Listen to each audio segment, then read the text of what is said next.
Today, I am going to discuss polycystic ovarian syndrome, that is a lifestyle disorder. Polycystic ovarian syndrome is a syndrome that can affect a woman's menstrual cycle, fertility, hormones, insulin production, in later stages, heart and blood vessels too. Specifically, it affects the appearance of the woman.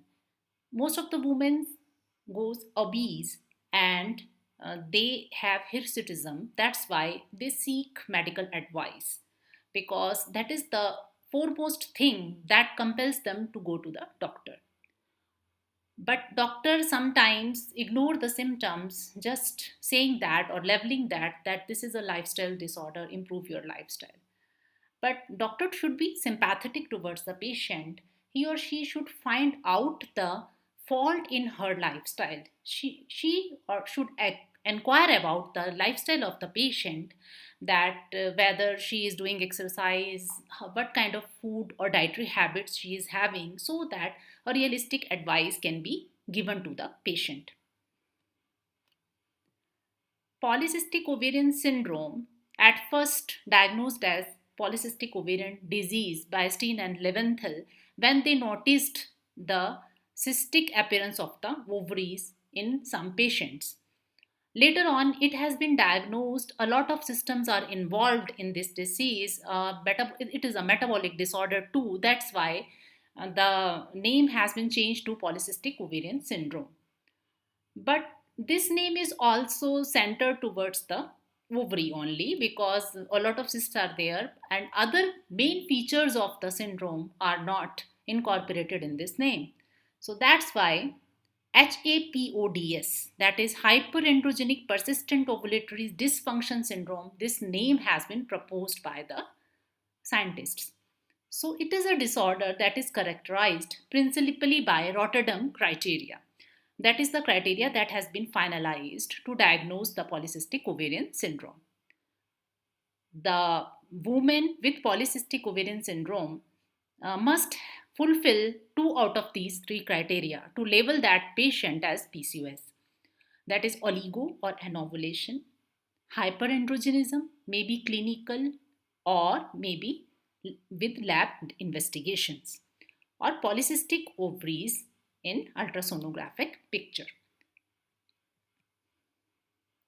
Its prevalence is seen in 4 to 6% of the females, and though there is no racial differentiation, and 75% of the women complains irregularity in menstruations and infertility.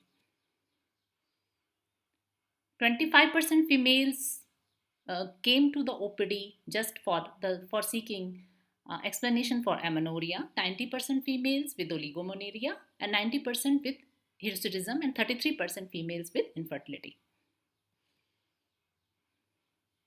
Etiological factors behind PCOS. Genetic predisposition is there because it has been observed that the siblings may have PCOS. If two sisters are there, then they may share this disease. And if mother is having PCOS, then it is possible that the daughters of that female may have PCOS. So genetic predisposition is there. The major etiological factor behind the hormonal disturbance is hypersecretion of luteinizing hormone. And the reasons behind increased pulse frequency of GnRH, increased pituitary sensitivity of GnRH, hyperinsulinemic stimulation of pituitary gland, disturbance of ovarian steroids and pituitary feedback mechanisms, and leptin also play a role. Now, what are the abnormal hormonal feedback mechanisms? There is excessive production of LH and there is decreased production of FSH in this syndrome. And when there is excessive production of LH, it acts on the stroma and theca cells of the ovary. And in the theca cell, under the influence of LH, there is more production of the androgens. And the environment of the ovary become androgenic as compared to the estrogenics. So there is decreased follicular maturation in hyperandrogenic environment. That may lead to the chronic anovulation. As estrogen is produced into the granulosa cells of the ovary under the influence of FSH, when under the influence of LH in the theca cells, androgen is produced, that is transferred to the granulosa cells, and under the influence of FSH, aromatization of that androgens occur, and there is cyclic production of estrogen. So, because there is less production of FSH, that aromatization doesn't occur. That's why there is low production of cyclic estrogen and excessive production of androgen. So there is increased ovarian androgen production that leads to the androgen excess, and further there is increased adrenal production of androgen also. And this excessive androgen when goes to the adipose tissue of the females, because most of the females are obese, so that's why there the extraglandular aromatization of that androgen occurs, and so there is production of acyclic estrogen. On the whole, there is increase in level of the estrogen of the blood. So that excessive estrogen causes negative feedback effect on the pituitary for the secretion of FSH and positive feedback for the secretion of the LH. So that further deteriorate the condition. Obesity is responsible for insulin resistance. So there is a hyperinsulinemic state, and when there is hyperinsulinemia, there is excessive production of androgen. As the blood level of the insulin rises in this patient, there is also the excessive production of androgen. So there is increased blood level of insulin that leads to the decreased production of sex hormone binding globulin in the liver and increased production of insulin like growth factor 1. So insulin like growth factor activates the 5 alpha reductase activity, and that's why there is increased production of free testosterone. The signs and symptoms in PCOS patients are menstrual dysfunction that may range from the amenorrhea, oligomenorrhea, hypomenorrhea to the dysfunctional uterine bleeding. Hyperandrogenism is there, so there is excessive hair growth on the face and body, and there is acne. Endocrine abnormalities are there, so there is insulin resistance, impaired glucose tolerance, so that leads to type 2 diabetes mellitus in these patients. Dyslipidemia is there, total lipid or triglyceride amount increase in the blood. There is excessive production of low density lipoproteins as compared to HDL. Obesity is there. Endometrial neoplasia may occur in the later stages because there is excessive amount of production of estrogens also. Estrogen causes endometrial hypertrophy. If the endometrium undergoes a chronic exposure of the high level of estrogen, that may turn into the neoplastic changes also. So pregnancy loss, early pregnancy loss is seen in the patients of the PCOS if they conceives, because irregular ovulation may be there, so these patients may conceive sometimes, but there are chances of early pregnancy loss. This is just because of the hormonal dysregulation, because hyperinsulinemia may cause blastocyst apoptosis in early stage, and there is excessive amount of LH that may hamper the implantation of the embryo in the endometrium. So that kind of changes due to the hormonal dysregulation may lead to the pregnancy loss. If the pregnancy continues, a lot of complications may arise.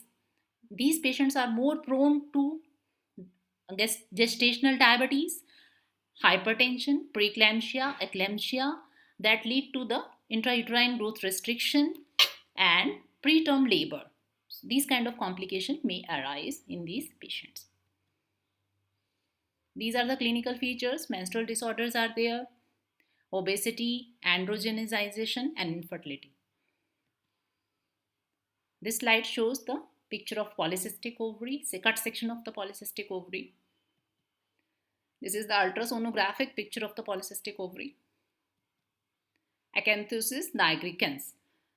This is the manifestation of hyperinsulinemia. There is thickening and keratinization of skin in the flexures of the body. Specifically, it has been seen on the nape of neck, in axilla, in groin region. So, this hyperkeratinization of the skin is seen in some patients with hyperinsulinemia. Now, investigations for PCOS. Sonography is the major investigation to detect the volume of the ovary. If it is 10 centimeter cube, more than 10 centimeter cube, that shows that the volume is increased, and peripherally arranged cysts can be seen, and that the number of cysts may be greater than 12. So if it is greater than 12, then we will label it as PCOS. Serum value of LHFSH is elevated. The ratio specifically is disturbed. It is greater than 3 is to 1.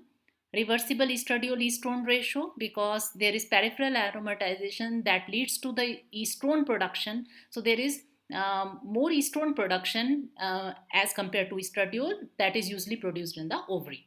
Sex hormone binding globulin level is reduced due to hyperinsulinemia. There is less production of sex hormone binding globulin from the liver. Androstenedione is elevated, and raised serum total testosterone. It may be greater than 150 nanogram per dl. And raised serum fasting insulin level, that should be greater than 25 milli international unit per ml, or ratio of fasting glucose to fasting insulin is less than 4.5. Laparoscopically, bilateral polycystic ovaries can be discovered. Now, what are the causes behind the hormonal imbalances? We often label this disease as lifestyle related disorder because it appears in the females just because of the dysregulation in their eating habits, in their routine, daily routine habits. So that's why it is labeled it like that. So where we are wrong, we have to find out where we are wrong. We often use plastic bottles for preserving lot of food articles, and often we use in fridge plastic bottles uh, for um, for keeping our water. So that's why this plastic gets some chemicals like bisphenol A that get dissolved in this water. When we drink this water, this is going to harm our physiology. DDT, excessive exposure to DDT, dioxins are present in the cosmetics.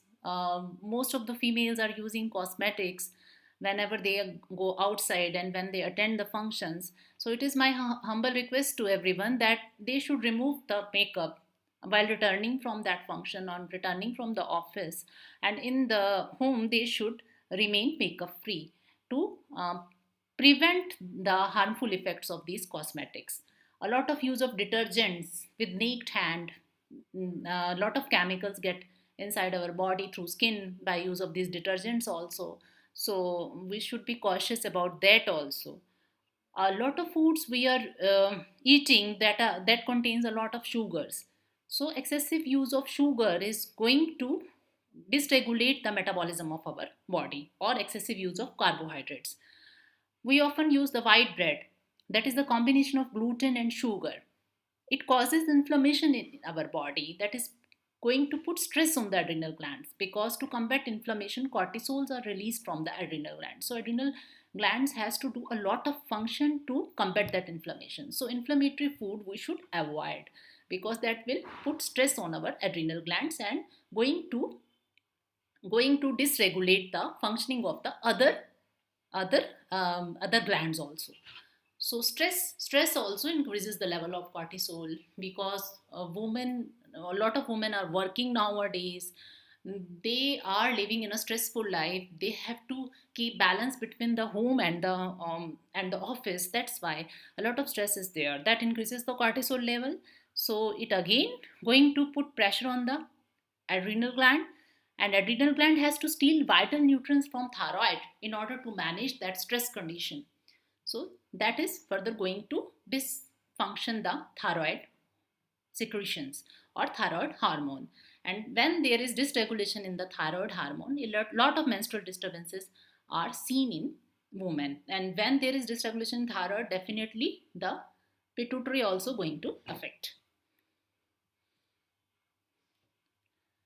We are using a lot of packaged food nowadays, because the younger generation especially is lot fond of eating the momos, pastas, pizza, and noodles. So, what chemical is there in the spices of these eatables? That is the Ajinomoto. That is monosodium glutamate. It is synthetic salt. It's not the normal salt or sea salt. It is synthetic salt made by the chemicals in the laboratory. So it is having a very harmful effect on our body. It may cause hypertension. It is going to decline our cognitive function. It causes gastritis, reduces bone strength, muscle pain, going to imbalance the neurotransmitters that affects the functioning of nerves and causes lot of sweating and dehydration. So, Ajinomoto containing products should not be used by the younger girls and the women. We are using a lot of articles that are containing preservatives like sauces, jams, and now the ready to eat foods are also available in the market. So that that food contains a lot of preservatives. Some people may be allergic to these preservatives, so that may lead to asthma, hyperactive behavior, going to weaken the heart muscle, and specifically going to cause obesity. That is the major reason behind PCOS. And the chemical inside these preservatives is BHA or BHT, butylated hydroxy anisole and butylated hydroxytoluene. So that can cause cancer if we use it for a longer period. Then that may cause cancer also. So we should avoid preservative containing food, ready to eat food, and the fast food specifically. Certain hormones are there in our body that are going to regulate our appetite. When we are not keeping care of our eatables, whatever we are eating, and if we are not taking the proper sleep, our dietary habits are disturbed, our sleeping habits, our daily routine is disturbed, that is going to hamper these hormones. That will compel us to eat a more, and that may lead to the obesity. And these habits definitely going to cause the obesity and a vicious cycle of PCOS, hormonal disturbance, and a lot of things. So insulin is when we eat too much sugar or refined flour specifically, it causes insulin spikes to combat that excessive sugar in our body. But if we keep on eating a lot of sugary products, a lot of carbohydrate rich products, then this system may crash. And even after a large healthy meal, that spike won't be there. So we are going to hamper the function of insulin by that mean. Leptin, it puts brake on our appetite. It won't work if a person eats too much sugar, processed food, refined flour products. Then what will happen? That is the signal that the leptin give to the brain that we should not eat more, that is going to hamper. So in return we are going to eat a lot. Ghrelin, that is the hunger hormone. It is produced in stomach, and it may spike when we are sleep deprived, because it is the habit of most of the students that to study in night, because that time the environment is calm. That's why they prefer to study in night, and they usually eat a lot at that time. So that is going to disturb the hormones of the body. Peptide YY, it is made in intestines. It directs when you are full. So it is the hormone that gives the signal to the brain that you need not to eat more. And its level also drops when a person is sleep deprived. So we should take care of the Trayopstamba also, that is Ahar, Nidra or Brahmacharya. Ahar we have discussed what kind of food we should avoid, and now Nidra, we should take proper sleep also if we want to keep our hormones regulated. Now coming to the Ayurvedic review, certain Yoni Vyapad and Arthav Dushti Lakshanas resembles PCOS. PCOS is a syndrome, so we cannot correlate it with a single disease, because it's not a disease, it is a complex of disease, or we can say it as syndrome. So in Ayurveda also, a lot of diseases are there with which we can correlate PCOS. Uh, in some patients you may get the features of one or two diseases, in others you may get the features of another diseases. So it is a syndrome, a lot of systems are involved in it, so we can correlate with many diseases, many yoni vyapas, many arthabdushtis, so with them we can correlate. Bandhya. Bandhya yoni vyapad, we can correlate it. Bandhya nashtartvam vidyat, as it has been said by the Acharya, Acharya Sushrut, that Bandhya nashtartvam vidyat. So it signifies that there there was menstruation, but now there is amenorrhea just because of certain reasons. So nashtartha, if with artha we take the ovulation, so ovulation is not there in bandhya. We can say like that also. So we can correlate it with bandhya yonivapat because infertility is the major symptom in PCOS. Another yoni vyapat with which we can correlate is Arajaska or Lohit Shaya. Arajaska is said by the Charak, that is yoni garbhashastam chet pittam sandushe dasrik sa Arajaska mata karshi vevarne janani bhrisham.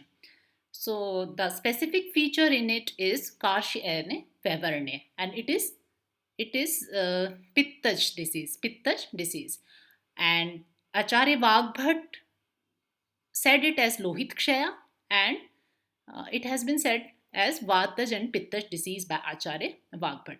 The symptoms remain same. So Dah Karshe Vevarnyam Yasyam Sa Lohit Kshaya. So Dah and Karshe Vevarnya, or majorly the Karshe Vevarnya is the major feature. So Karshe is some kind of weakness, and that may be due to the Dhatu Kshay. Vevarnya, usually we see the Vevarnya in case of the anemia. So Dhatu Kshay anemia may be the reason behind the menstrual disorders. So we can correlate with these yoni vyapad also. Granthibhut Artabdushti. Now coming to the Artabdushtis, Granthibhut Artabdushti has been mentioned. That is Granthibhutam Shlesham Vatabhyam. It is mentioned as the Kaf Vat disorder. So Granthi, if we take Artav as the beach here, so a lot of Granthis are formed in the ovaries just because of the cysts in PCOS. So we can correlate it with Granthibhut Artabdushti also. Ksheen Artabdushti. Ksheen Artabdushti is Kshinam Praguktam Pittamarutabhyam. It is also the Vat Pittaj disorder, Ksheen Artabdushti. Here the lakshanas are, or the symptoms are similar to the Dhatu Malshay Vriddhi Vigyaniam Adhyay mentioned Artakshay. So the symptoms are same, but it is different than Artakshay because it is Artabdushti, not the Artakshay. So but the symptoms are almost similar to that. So it is Vatash Pittash disorder. Artakshay is mentioned as Artakshay Yathochit Kala Darshana Malpta va Yoni Vednacha.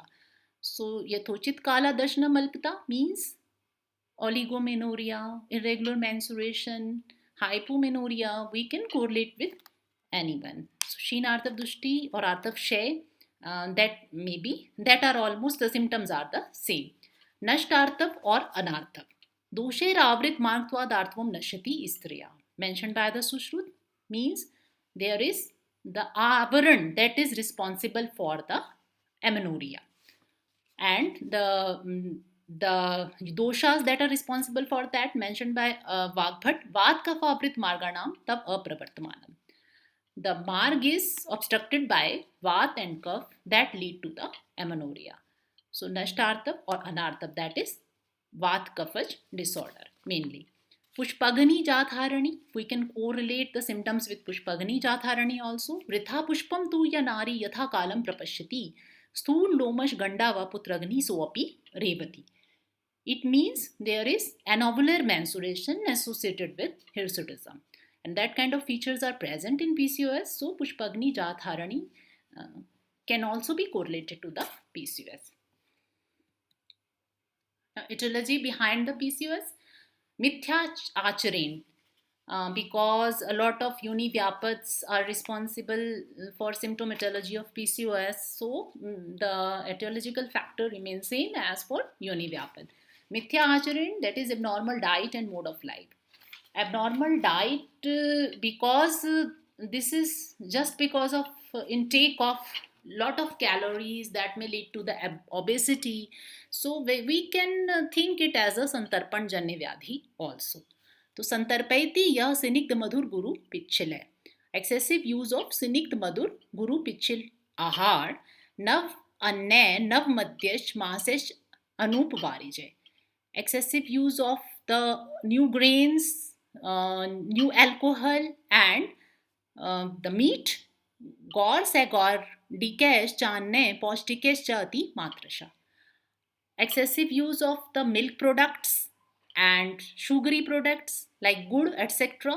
and अत्यधिक संतर्पण means अत्यधिक पुष्टि of the body that may lead to this संतर्पण जन्य व्याधि. चेष्टा द्वेषी दिवा स्वप्न शय्या आसन सुखै रथा. चेष्टा द्वेषी, the person who is not doing regular exercises, who hates the exercise and wants to remain idle and rest a lot of time, that kind of person may suffer from the संतर्पण जन्य व्याधि. रोगास्तस्तुपजायन्ते संतर्पण निमित्तजा. So what are the संतर्पण जन्य व्याधis? A lot of diseases are there that occur just because of the excessive use of calories and lack of exercise. Among these, the pramehi, atisthole and clabe, that three can be correlated with the polycystic ovarian syndrome, because at first it leads to the obesity, and obesity leads to the hyperinsulinemia, that is pramehi, and due to the disturbance of other hormones associated with the hyperinsulinemia, that is disturbance of LH, FSH, then that lead to the anovulation and clabe. Here we will take clabe as infertility in females, so bandhyatva can be taken here also. So that is the reason behind the PCOS. Pradushtain Arthvein, a lot of arthrodushtis are responsible for the symptomatology of PCOS, so that's why Pradushtain Arthvein. Beej dosh, genetic abnormalities. We can correlate it with genetic abnormalities also, because bandhya, according to Charak, is genetic abnormality. So we are taking the bandhya as one of the feature of PCOS. So genetic correlation is also there in Ayurvedic texts.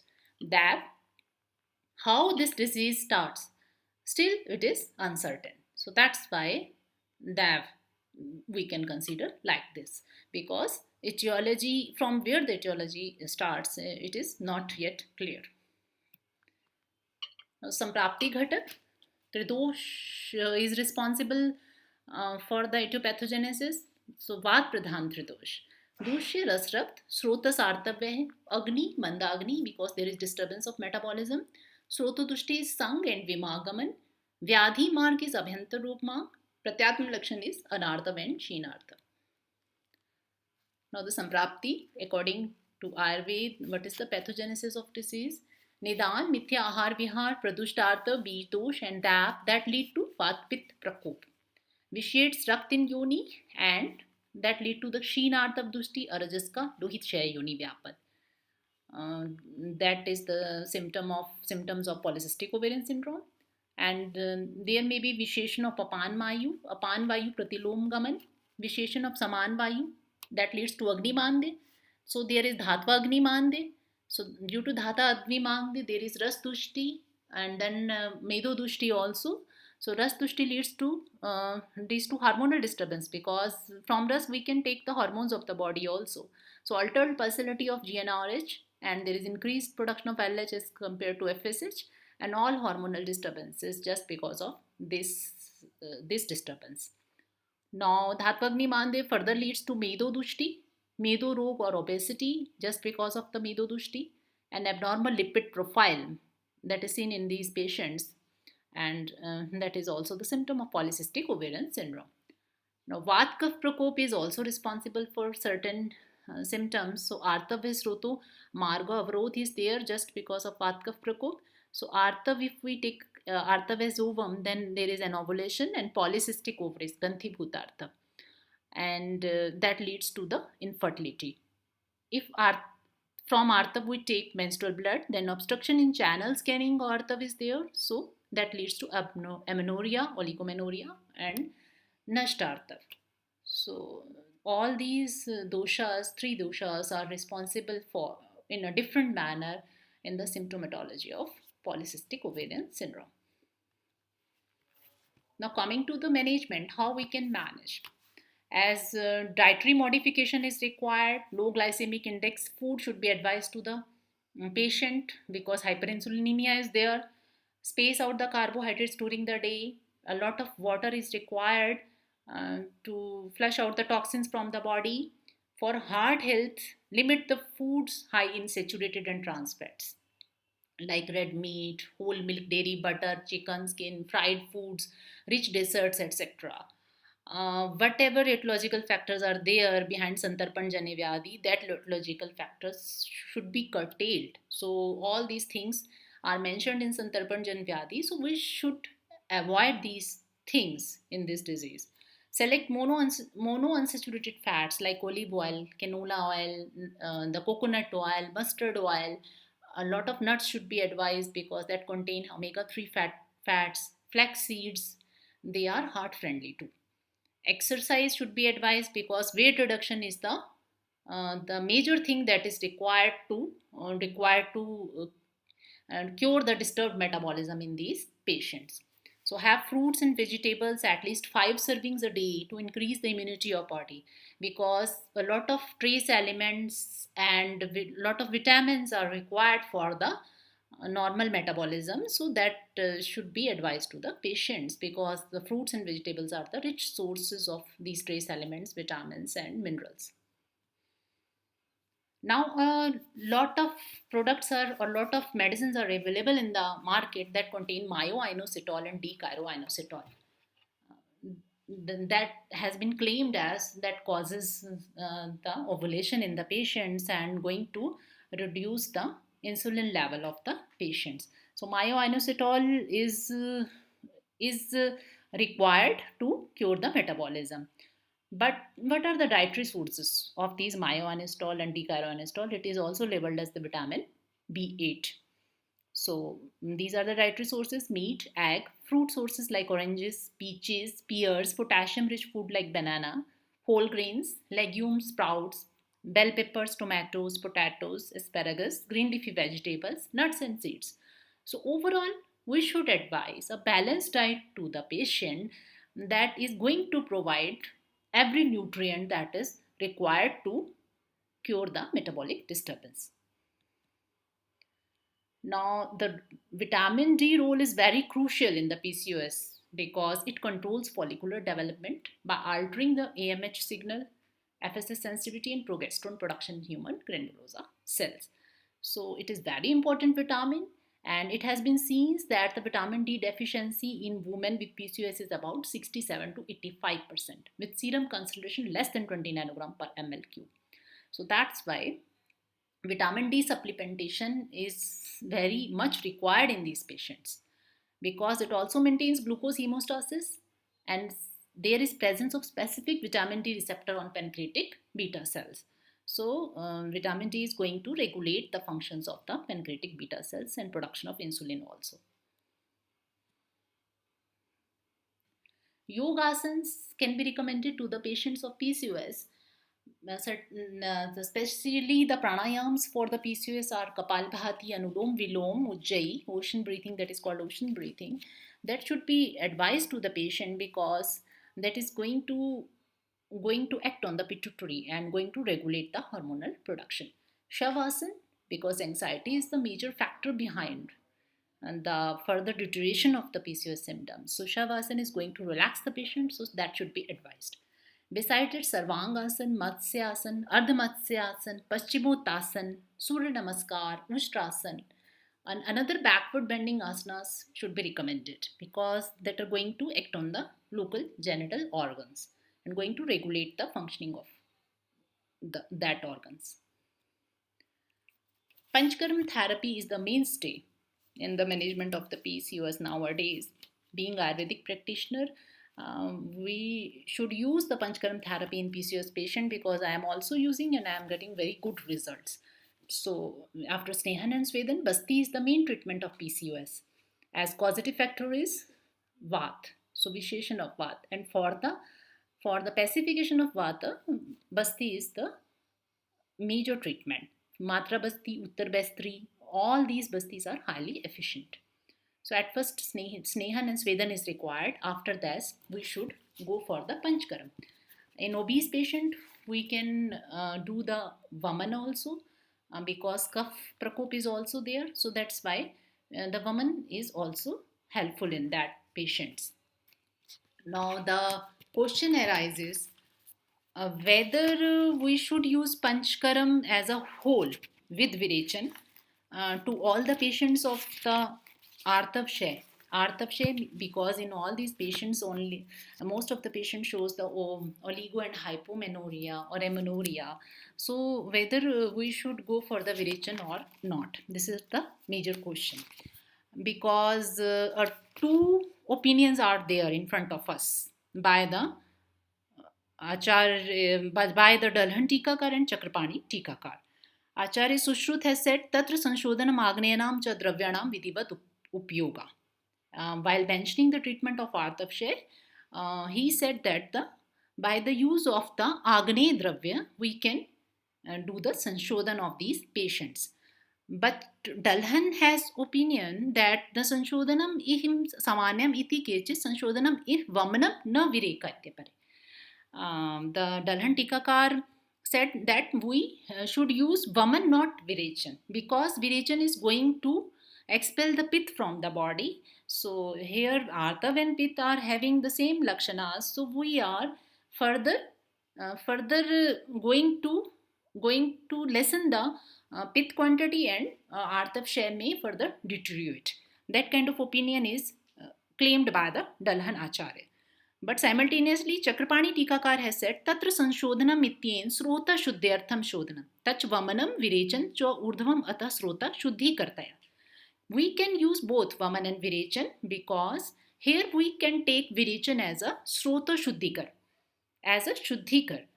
Not as to going to lessen the quantity of pith or going to expel the pith from the body. That should not be taken here because a lot of yoni vyapad and arthav dushtis with which we are correlating the PCOS containing the having the vat pith dushti as a etiological factor.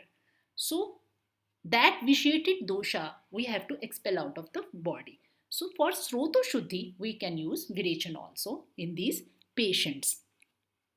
Now, why we should go for the Virechan in PCOS patient? Because another reference is there, Virechanen Shuddhyanti Prasidanti Indriyani cha Dhatvash Vishuddhyanti Bijam Bhakti Karmukam. It is going to increase the Karmukta of the peach. It is said by the Kashyap Sanhitakar.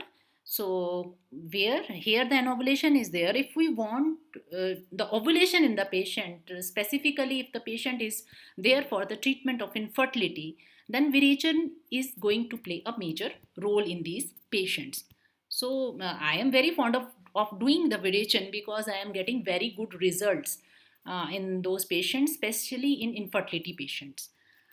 Another reference by the Kashyap is about the lakshanas of Samyak Virechan, Garbhashay Sriji Vireka. So it is going to act on the uterus also and going to enhance or regulate the functioning of the uterus or reproductive tract of the female. So Virechan is very much helpful. So don't think about not doing Virechan in those patients where you require ovulation.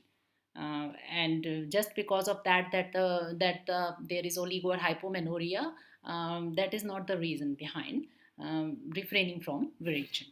Another question arises whether what should be the treatment protocol for lean PCOS and for obese PCOS. That is the another question sometime arise in the mind, that whether we should go for Panchkaram in lean PCOS or not.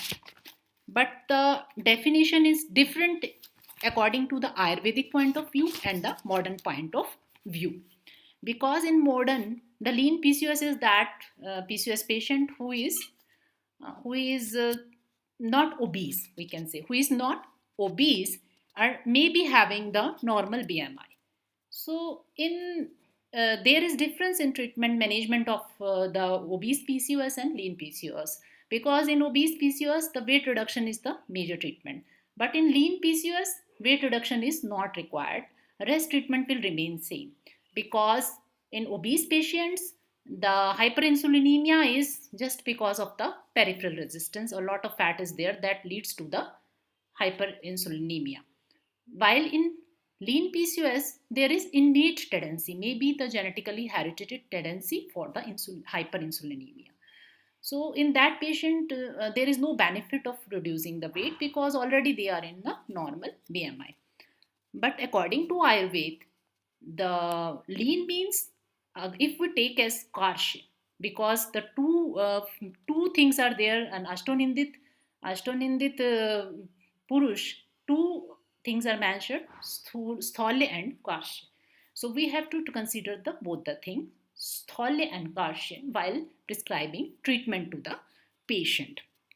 Sthalya patient, in Sthalya, because there is hyperinsulinemia is the major factor that is responsible for the symptomatology. So we can take the principle of Prameh here. स्थूला प्रमेहि बलवानिके कृशस् तथैका परिदुर्बलश्च संबृहणम तत्र कृशस्य कार्यम संशोधनम दोषबलाधिकस्य. So in Krish patients where there is dhatu kshaya janit shanaj artavnash, there we have to supplement the nutrients to that patient, because a lot of factors, dietary factors, are also responsible for the oligomenorrhea, amenorrhea, and irregular menstruation. The dietary factor, maybe there is the patient is anemic, maybe patient having vitamin D deficiency, maybe B complex deficiency is there. So in dhatu kshay janit case, we have to supplement those nutrients to the patient. We don't require in that case the panchkaram therapy, just the supplementation to that patient. And here the from Krish we will take the patient having BMI less than 18. That may be leveled as the Krish according to the Ayurveda. So there sambrihan should be done.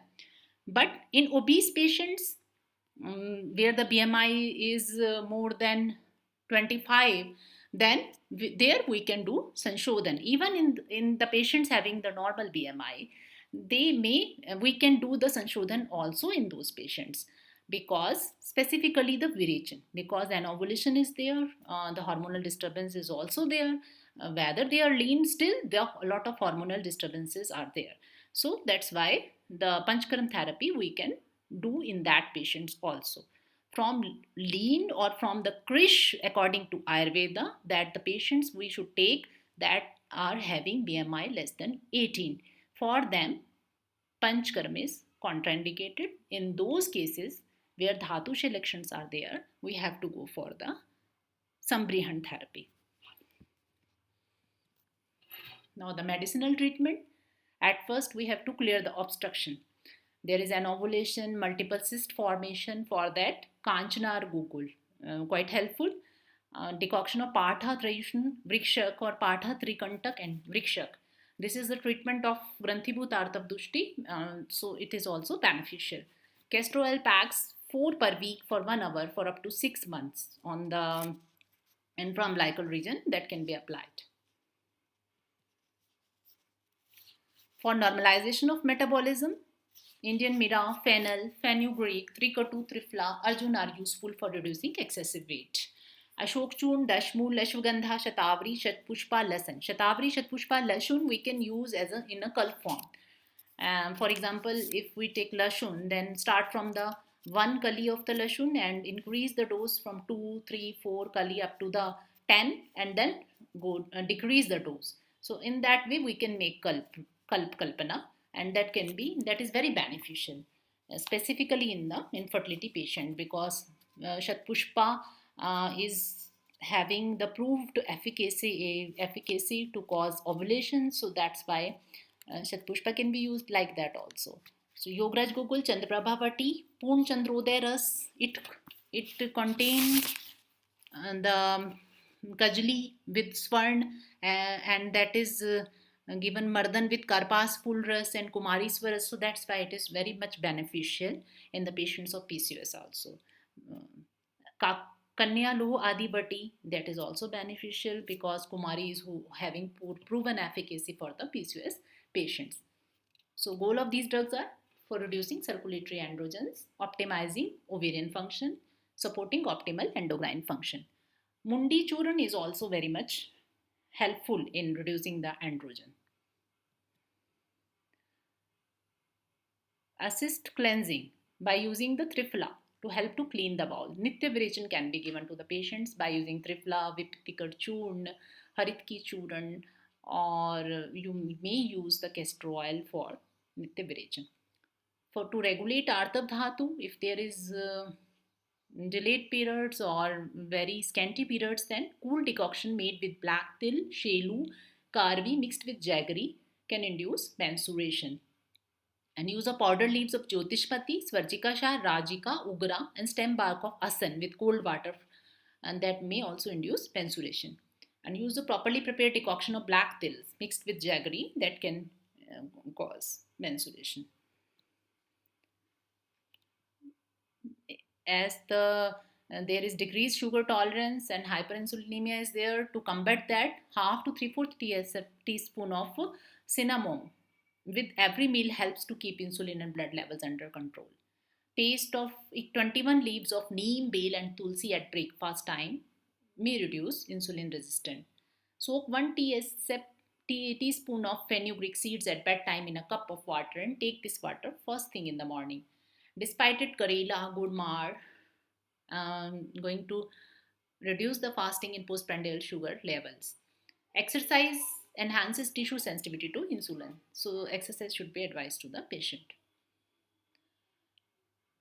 Lot of nervine tonics we can use according to the symptoms of the patient. If she is quite anxious, then you and having a lot of stress of amenorrhea and infertility, then ashwagandha, jatamansi, brahmi, dashmul are helpful in these patients. For infertility, Falghrit, Brihat Shatavari Grit, Yograj Gugul, Balatel, Shitpushpa Tel, Narayan Tel, Shatavari Tel, that can be used. Uttar Basti can be done in these patients with Narayan Tel, Shatavari Tel, or Falghrit also.